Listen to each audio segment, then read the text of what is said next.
गांव में किसान कई बार रात को ये जो खेत हैं मक्के के ऊंचे ऊंचे, इनमें रात को जाते नहीं हैं। कई बार शौच के लिए भी नहीं जाते हैं, क्योंकि वो डरते हैं कि इन खेतों में कोई जानवर छिपा बैठा हो सकता है।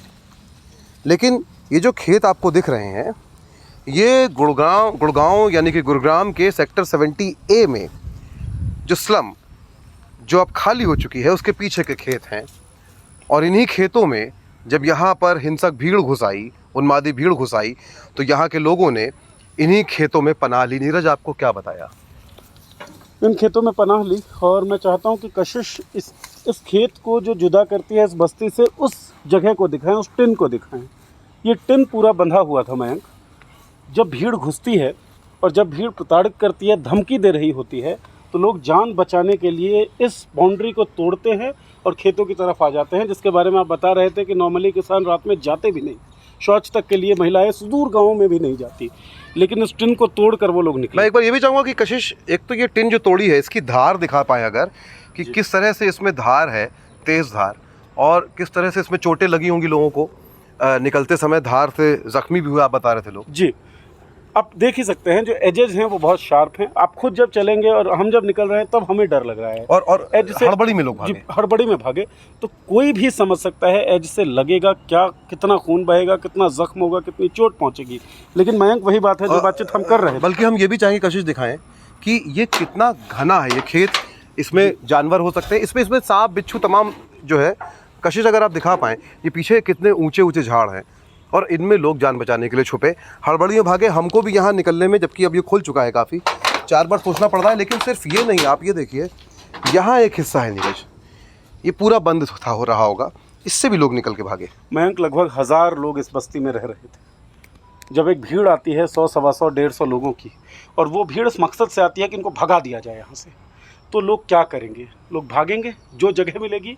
और ये देखिए जो हमने जंगल का दृश्य दिखाया है, इस तरफ जब लोग भागे, इसका मतलब क्या हुआ? कोई उम्मीद नहीं बाकी रह गई। उनको पता था कि जो लोग और यहाँ पे बिजली के नंगे तार भी हैं। पूरी, इसका मतलब क्या था? उन लोगों को उस भीड़ में मौत दिख रही थी, उन लोगों को उस भीड़ में हत्यारे दिख रहे थे। जी, कशिश से मैं चाहूँगा कि एक बार पास आके ये तार दिखाएं। इलेक्ट्रिक सप्लाई जो है यहाँ की बिजली की, वो भी यहीं से होकर आ रही है, पीछे से खेतों से। तो ये कितना ख़तरनाक है। ये खुले तार हैं, यहाँ पे अंदर से जा रहे हैं, ये टीन जो है इसमें धार है, और यहाँ से निकल के और यहाँ से निकल के लोग भागे। अच्छा, दिलचस्प बात क्या है कि यहाँ से निकल के भागने के बाद भी सुरक्षा आपकी गारंटीड नहीं है। खबर भी आई है, हालांकि मैं पुष्टि तो नहीं करता इस बात की, इसी जंगल में, लेकिन इसी बस्ती से 3 लोगों को पीटा गया है, जंगल में पीटा गया है, ड्रैग करके पीटा गया है। इसका मतलब भीड़ घुसती है, लोग डरते हैं, जान बचाने के लिए जैसे हो सकता है वैसे भागते हैं, उस प्रोसेस में भी चोटिल होते होंगे, जख्मी होते होंगे। दिलचस्प बात क्या है, पुलिस कह रही है, प्रशासन कह रहा है कि सब कुछ अंडर कंट्रोल है, शांति है, ये वो। इस बात का जवाब किसी के पास नहीं है कि 90% लोग चले गए। दूसरी बात क्या है, ये जो घटना 3 लोगों को पीटने की है जंगल में ले जाके, ये 1 दिन पहले की है जी, 1 रात पहले की है। और इसलिए हम लोगों की चेहरे नहीं दिखा रहे हैं, हम उनके नाम आपको नहीं बता रहे हैं, क्योंकि जब मीडिया में खबर चली बिना चेहरा ब्लर किए लोगों का, उसके बाद दोबारा वो लोग आए हैं और ये मारपीट यहाँ पे की गई है। यानी कि हमारे ही कुछ साथियों का रवैया बहुत गैर जिम्मेदाराना रहा है। देखिए, गैर जिम्मेदाराना से याद आती है कि एथिक्स और मीडिया एथिक्स की जो बात होती है ना, उसकी तिलांजलि तो कब की दे चुके हैं लोग। मैं बस कहना चाहूँगा, रिक्वेस्ट करना चाहूँगा अपने पेशे के लोगों से भी कि आप आ रहे हैं, ठीक है, अगर आप दुख दर्द दिखाना चाहते हैं, सच्चाई दिखाना चाहते हैं ग्राउंड जीरो से, लेकिन कुछ ख्याल रखिए। संवेदना नहीं भी है तो कम से कम मीडिया एथिक्स को तो फॉलो करिए।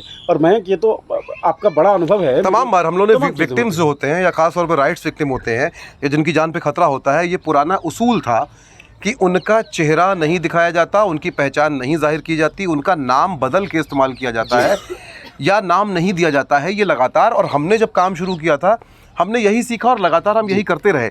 लेकिन अब दरअसल जो होड़ है सबसे जल्दी खबर चला देने की, खास तौर पे इंटरनेट, डिजिटल मीडिया में भी ये कमी है, ये कमी आ रही है कि हम सबसे पहले पब्लिश कर रहे हैं, बजाय इसके कि समय लिया जाए और जो पीड़ित हैं, जो लोग खतरे में हैं, उनकी जान का ख्याल किया जाए।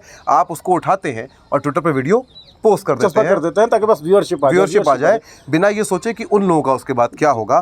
खैर, ये वही इलाका है गुरुग्राम का सेक्टर 70A। हमने बताया कि कैसे यहाँ से लोग जान बचा के भागे।